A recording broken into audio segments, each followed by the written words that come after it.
Welcome to Public Safety Talk Radio, the podcast for all of our heroes of public safety, including law enforcement professionals, firefighters, EMTs, corrections officers, healthcare workers, and more. The show is produced by the POCUA and is founded upon its Soundness Initiative. This episode is sponsored by the Finest Service Organization, a provider of line of duty death loan protection through many of our POCUA institutions.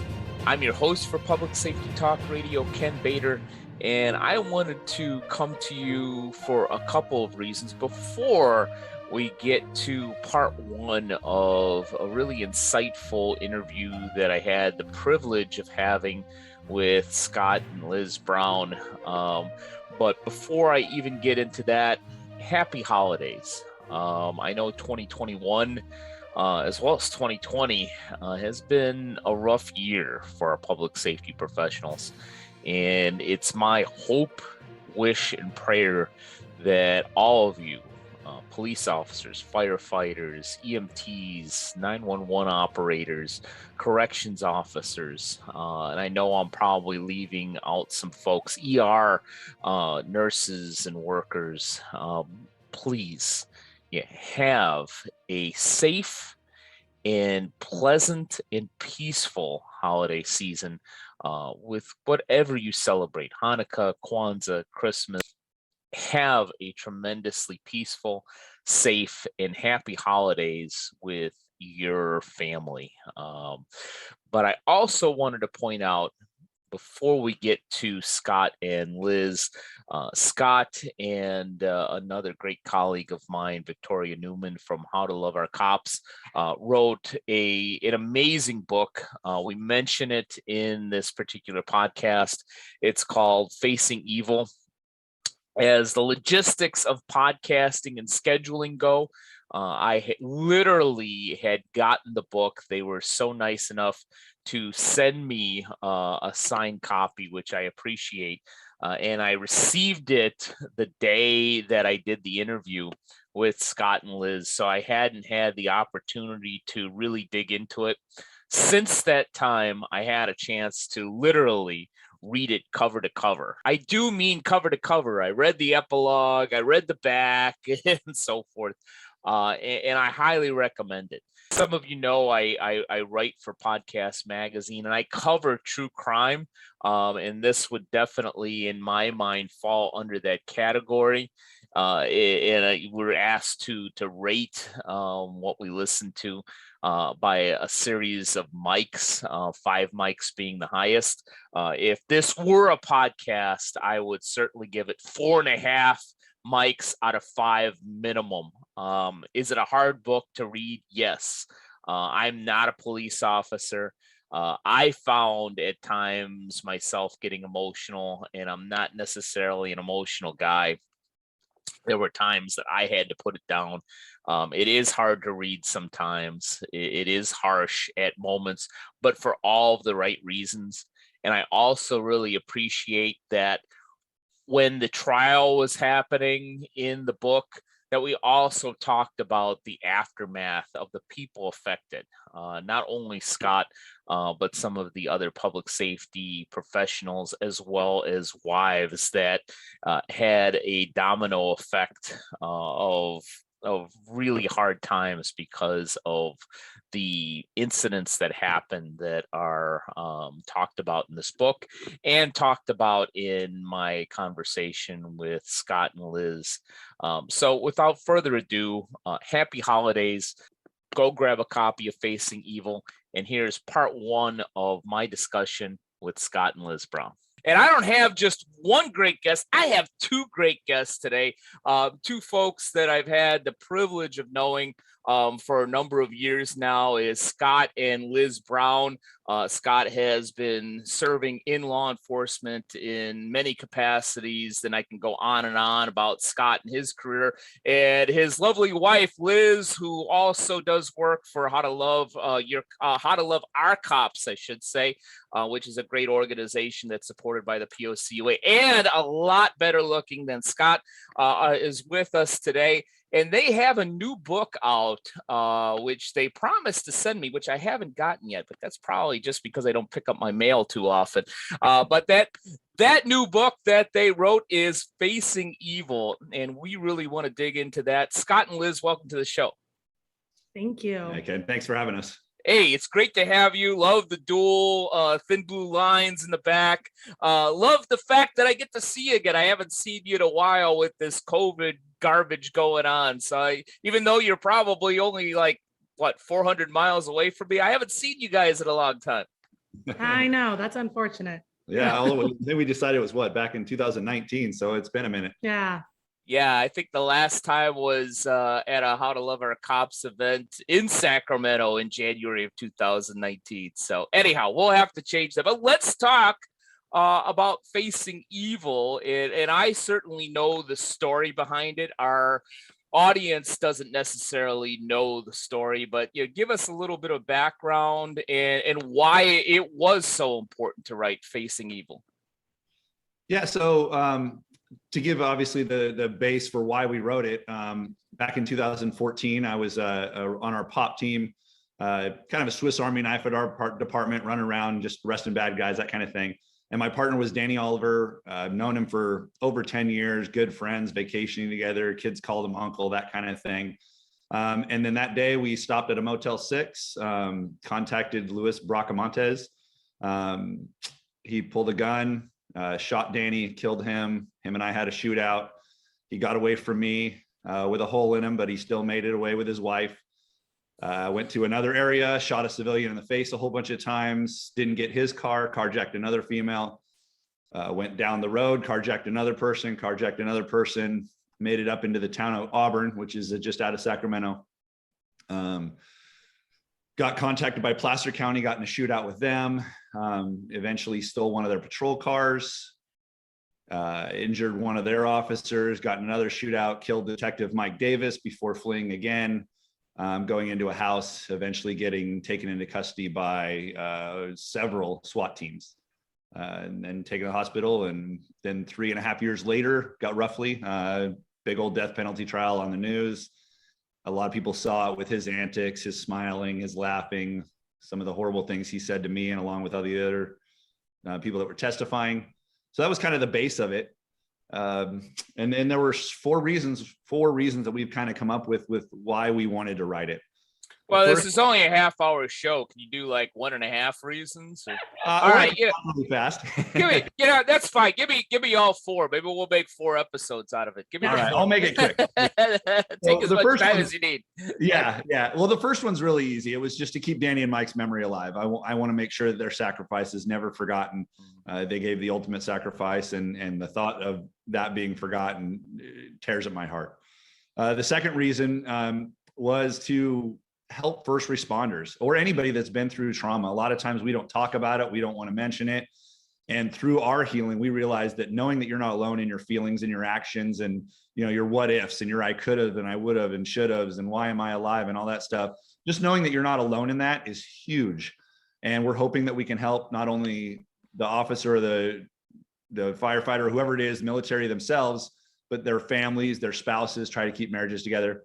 The third reason was the public. We want to educate the public. A lot of times they watch these TV shows, and no offense to the shows, but they're very inaccurate. You and I both know that. We watch them and cuss at them probably. But they think that we go home and we're fine, right? It's all no big deal. We go home, we shoot our guns, and we run around, and that's it. But this book hopefully gives them some education, as we don't just go home and leave it at work. We bring it home to our families. We bring it home to our kids, our extended family. Everybody feels the ripple effects, especially when it's one of these huge events. And then lastly, my faith. My faith was a huge part of my healing, and I threw enough in there to let people know that in case they're looking for something like that. But hopefully not enough that they feel like I'm preaching at them, I guess. Yeah. All good reasons. And, frankly, because I've heard this story a couple of times, it's frankly, hard for me to hear it. We joke, and I mentioned before the recording. We'll even give a shout out to her friend of the show, Christy Warren, who does an awesome podcast called Firefighter Deconstructed, who oftentimes talks about PTSI, PTSD, not just for firefighters but for all public safety professionals. She and I have joked dozens of times about some of these shows. And I even many times tell her that my wife and I are avid watchers of 911, not because of the realism, but for the entertainment and sometimes the unintended comedy that it offers. And Christy constantly tells me I can't even watch the blanking commercials for that blank. So sometimes for us, we can only watch the ones that are so dumb, like Brooklyn Nine-Nine or Reno 911. I can only watch the ones that aren't even trying to be realistic. Yeah. Those are, in some ways, are probably more realistic than the ones that are trying to be true to life. Right. But you have probably, unfortunately, obviously for the wrong reasons, but you probably have a story for the movies. I don't think that they could put together a cop movie that is true to life as unfortunately what you dealt with. Yeah, and honestly, a lot of the feedback we've gotten on the book was people have said it reads like a movie, and they're just blown away by not only what happened that day, but how we dealt with it and the insight into it. The feedback's been phenomenal. It's been inspiring and letting us know that we really did do it for the right reasons, and it's coming across as we intended. Yeah. And I do want to circle back to the faith aspect of the book for a couple reasons. One of them is my own edification. I am an only child, and it is my show, so it is about me. So I want to talk about that. So we'll circle back to that. But I want to know about some of the possible emotional and even logistical problems with writing a book. Having written a book myself that wasn't nearly as emotional and as deep as yours, certainly have my stories of just the surface level problems of writing a book, and would love to hear about that. But also, you had to dig into this, obviously, in order to write it, whether it was you putting pen to paper in theory or working with somebody else. Tell us a little bit more about the emotional and logistical speed bumps of this writing. Coming this March 27th through the 29th, 2022 in Savannah, Georgia, is the first Public Safety Business Summit, a program specifically created for organizations that serve first responders. What you will experience is a high level of networking and collaboration among like-minded leaders who are in the business of serving first responders. What you won't get are a series of boring lectures with no interactivity, ridiculous golf outings that are only appealing to a few attendees, or a couple of retreaded subjects that you can hear at any credit union league event that are just thrown into the curriculum. We offer an engaging agenda where attendees even help to determine the content during the actual conference based on their unique needs. If you run a business, a credit union, or a nonprofit that specifically serves first responders, then the Public Safety Business Summit is for you. For more information, go to www.policecreditunions.com or call 331-300-9889. We hope to see you in Savannah on March 27th, 28th, and 29th of 2022. Well, I think too, it was emotional because it was reliving the incident, but it was also therapeutic because so much of that scenario, I mean, what he just described, right, in 5 seconds or less took about, I think, 10 hours or so. I mean, it was an all-day manhunt. And so much of that happened after Scott's scene. So there was a lot of questions, even for us years down the road. Like, we didn't quite understand what that whole day looked like and how many pages of the report. And I mean, it was like 5 flash drives of pictures and 5,000 pages to the report. We actually sat down with the lead homicide detective after the trial was over and really just kind of said, can you help us make sense of all of this? Because he was considered a victim, which was new to us as well, because he was first on scene, we couldn't go to the trial. So a lot of our questions could have been answered in the trial, but we weren't, well, I was, but he wasn't really allowed to be there unless he was testifying. So for us, it was therapeutic. We're hoping that many, especially in our local area, get the same feeling, because it'll answer a lot of questions on what happened that day. And something that people don't really understand with the book too, is it's not just Scott's story. And there are multiple officers, especially from Placer County, because both counties were so involved in that day. And we are so grateful for Scott's coworker, Victoria Newman, because she took the time to really spend time with a lot of these officers in these interviews. And personally, the stories that we heard from some of the interviews that she had them, I mean, we can say that it saved them, because it was the first time anybody really had talked to them about that day and what they've been going through and their marriages and their career. And so having Vicki a part of it, I think made a huge difference for us and for those that are included in the book as well, which is sometimes the logistical part of it too, because having so many people involved in the book to get their approval, right? It took a long time to get everybody's approval, and we had to get them signed off. Do they want their name involved? Do they not want to be involved? Do they just want their story and not them? But it was incredible. We think about 80% of the people, I think, what do you say? I think it was more like that, 90% of those that were involved that day wanted to be involved in the book, wanted their names to be involved in the book. There was still a portion that said, yeah, share my story, but not my name. So there's a lot more to this book than just Scott, which we're really grateful that we had Vicki alongside us putting this book. She made it pretty. She made it readable.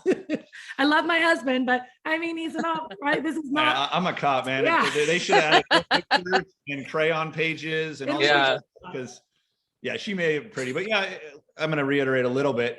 Sure. It was emotional. There were several parts when I was writing it or even rereading it to correct it where I was crying.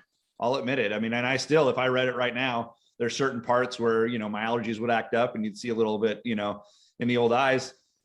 Like you said, it was very helpful. It filled a lot of gaps, filled a lot of holes. As officers, we don't like not knowing information, right? We want to know everything. We want to know the details, and to fill in those holes was huge for me.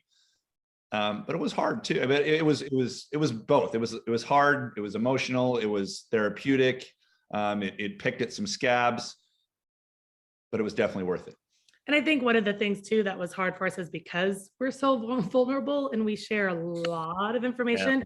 We were really afraid of what others would think. And you start to get inside your head and think, gosh, are people going to appreciate this? Do they really want our story? And some of the, you know, there are some, I mean, there always is somebody that thinks we're taking advantage of a situation or whatever it is. And we really, there's nothing perfect about us. We're not saying that we did it perfectly. We're not saying that we're a perfect couple. We're not saying that our marriage is perfect either. I mean, we had some serious ups and downs and still working through it. But I think that's the difference, is we were just willing to talk about it and we were willing to share it. And we're like, you know, if our story can just save or help one marriage, then it's worth it for us to share. Yeah.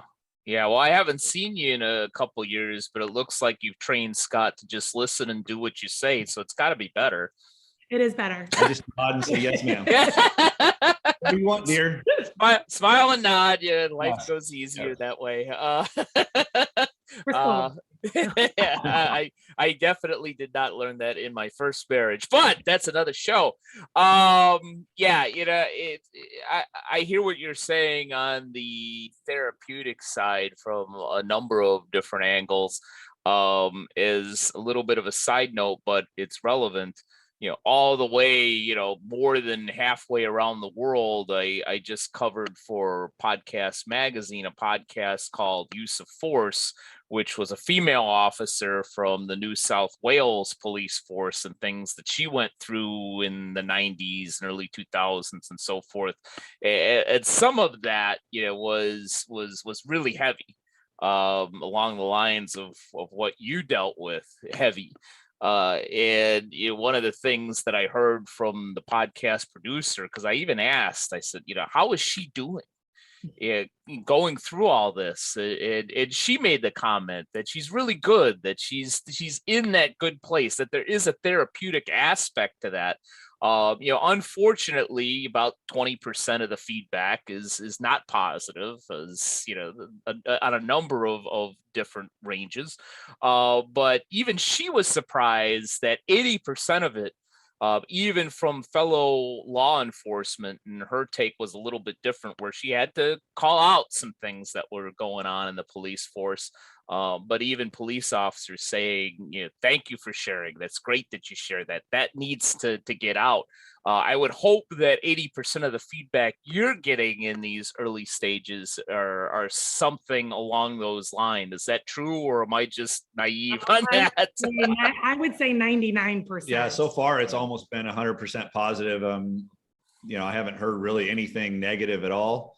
And that's it's mostly been local. We're trying to work on getting it out further out there, and I'm sure the further out it gets, the better chance of somebody coming back. And I mean, as an officer, I go to a door and people cuss me out the second I answer, and they don't even know me, right? So that doesn't. I know you, and I cuss you out not because you did anything, but just because it's fun for me. I do. Well, that. Right. Well, I used to joke with my trainees. They said, "Hey, if we're not making fun of you, it means we don't like you. If we're nice and polite, we don't say anything, giving you a nickname or cuss at you, it's probably because we don't like you and we're not worth the trouble." So I kind of look at it that way. But honestly, locally was probably where I was concerned, just because these are my partners. These are I'm still working, right? I think we've kind of cleared some of those hurdles. Some outside person decides that they don't like it, or they just don't like cops and they use me as a venting post. That's fine. I can handle that. And I'm hoping that maybe even if he does cuss me out, he reads the book and gets some insight, whether it changes his mind or not. I have no idea, and I have no control over that. But that's one of our goals, is maybe that guy that picks it up just because he wants to say F you, maybe reads it and all of a sudden it dawns on him, man, maybe I shouldn't. Maybe there's more to it. Who knows? Yeah. And that's possible. And I hope that does happen. To go back to this question briefly, and then I will get off of it. But on a surface level, my biggest speed bump in writing a book was when I was writing one whole chapter I was having a problem with, loaded it to the cloud, and it disappeared forever and ever, amen, and I had to go back and rewrite it. That's my funny problem with writing a book. What was your biggest surface level, not emotional, not deep, just hey, this just isn't working, the biggest speed bump that you had in writing this sucker? Finding a publisher. Well, I would say, finding a publisher was huge, but I would say on just the day-to-day basis was just my temperament as opposed to, say, Vicky's. I would get, I turned in the initial, which was a journal. It started out as a journal, turned that into her. We got that going. And then she would send me tasks, right? She would say, hey, I need you to write me something on this or this or this. Yeah. And I'm task oriented. As soon as I got it, I sat down and I typed what I wanted and I gave it back to her. And then it would take a while for me to hear back, and take a while and then we'd have a set of goals of what we wanted to do and a time frame to do it. We almost never met those goals. Thank God you had Vicky Newman from How to Love Our Cops, another friend of the show in the POC way. So and it wasn't her fault. It wasn't my fault. It was just not knowing how the process works, and nothing ever goes on time. That was probably the most frustrating for me, is we always kept setting these goals and these time frames, never meeting them. And I'm a guy that, if I'm 5 minutes early, I'm 10 minutes late kind of thing. And so it drove me nuts. But, it was the timing worked the way it should. And I have a feeling, with my belief structure, it came out when it needed to come out. So that was probably the most frustrating thing, was setting time frames. And we kept pushing back. And I'm like, if I had hair, I would have pulled it out. And then the other one was a publisher. We ended up self-publishing. That's how we. Yes. Good for you. Yes. Yeah, because at that point we're like, what, this book needs to get out no matter how. And so grassroots, marketing, it's all us just kind of continuing to share it. And that's been, it's not as easy trying to publish a cop book when cops are not loved at all popular in any way, shape, or form was very difficult. And but we were determined, and here we are. So yeah. And I know from my own experience in talking to some experts that have written and helped people write many, many books, 9 times out of 10 today, self-publishing is the way to go, because you end up owning the rights and having a lot more control over what you want to do with it. So good choice on that. Whether you came to it on your own or somebody gave you that advice, I think that was wise advice. Moving along a little bit, I want to go a little bit deeper. I haven't had the pleasure of reading the book yet, but I was looking at a number of things on Amazon related to facing evil. And one of the things that stood out to me on the page was that, and I know I'm probably going to get this wrong, Jim Bontrager, Vice President of International Conference of Police Chaplains, you had him quoted, those who make this journey together share a special bond that only they can fully understand. And while I never went through it vicariously, I can completely understand that. During the time of writing Facing Evil, was that bond strengthened, tested, or both during the process? All of the above. Yeah, I think we decided it was both. Thank you for watching or listening to part 1 of Facing Evil. Part 2 of Facing Evil will air next week at its usual time on Public Safety Talk Radio. Public Safety Talk Radio is produced by the POCUA. POCUA is a consortium of financial institutions serving law enforcement as well as other first responders and public safety professionals. To learn more about our association and to find one of our credit unions or service providers near you, go to www.policecreditunions.com. And always remember, if you aren't working with one of our POCUA credit unions, you're just banking with an institution that just so happens to serve first responders. As a public safety professional, you and your family deserve better. Find a POCUA credit union today.